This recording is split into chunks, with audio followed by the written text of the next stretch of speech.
Guys, I got a secret. I just can't keep it from you anymore. I think it's time I showed my face to the world. Just get this over with.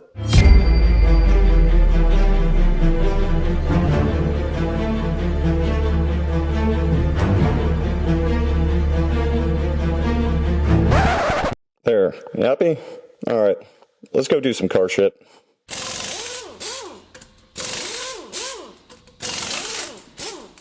Well, hello again. Since last time, I managed to get the engine mount to the engine stand with only minimal damage to the oil pan. See, today I'm going to be taking apart this dashboard, but that's not really all that exciting. So, while I do that, I'm going to talk about the fall of American muscle. Some of you may recall in the last one that I said that this bad boy puts out 200 horsepower on a good day. This bad boy is putting out 200 horsepower on a good day. See, I did say it. But surely a 350 cubic inch V8 engine should be able to do more than 200 horsepower, right? Well, it does. See, the 1970 Nova SS was able to put out 300 horsepower with this same engine. Same engine that was used in the Corvette LT, which marketed a whopping 370 horsepower. Hell, even the 3.6 liter V6 in this Colorado puts out over 300. So that begs the question, what happened to American muscle? Now, before I answer that question, let's talk about the difference between net and gross power ratings. Net being power at the crank, and gross being power at the wheels. The power at the wheels being encumbered by accessories, drivetrain, and emissions equipment. So power ratings pre-1972 were a bit misleading because it wasn't actually what was installed on the car. That said, the malaise era was more than just a rebrand of power figures.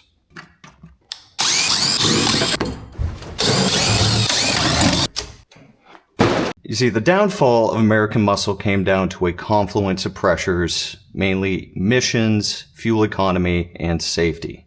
So let's start with emissions.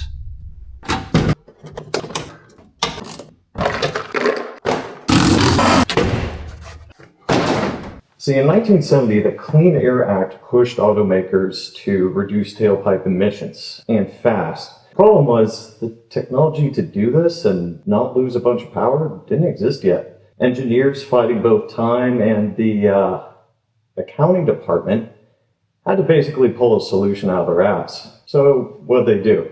They reduced compression, they pulled timing, put in smaller cams, more restrictive exhaust systems, and filled the engine bay with hoses and EGR systems.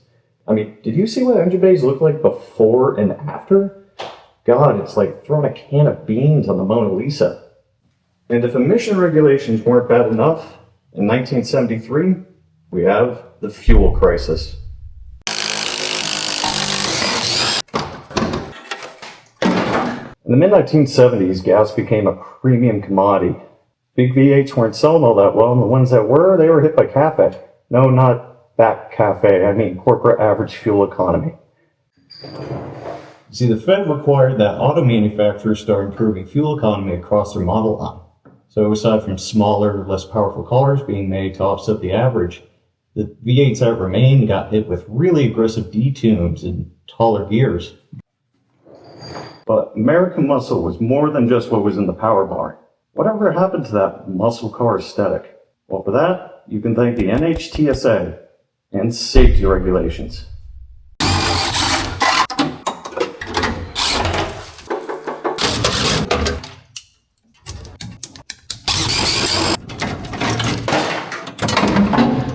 The NHTSA is why the 3rd Gen Nova looks so slick and mean, and why the 4th Gen Nova looks like something your grandma would drive to church every Sunday. Those nice, clean window lines ruined by head restraint mandates. Those sporty, aggressive grills tainted with big, bulky, functional bumpers. And all of those safety features added boatloads of weight, which didn't really help the now nerfed V8s.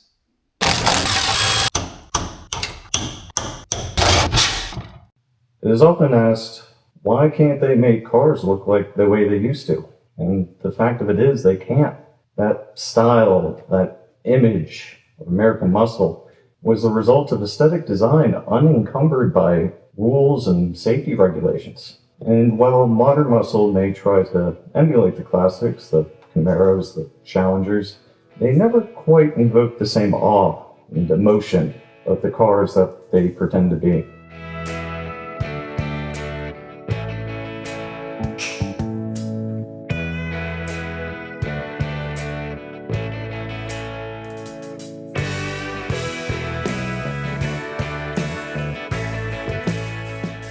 Well, there you have it. The end of American muscle. But it's not all doom and gloom. You see, those pesky regulations only apply to automakers. I, on the other hand, am free to squeeze as much power out of this old V8 as I want. Free to bring back those clean window lines. Free to dump these dopey bumpers. And when I inevitably misjudge that corner, going mock Jesus down some backcountry road, I'll die like a real man.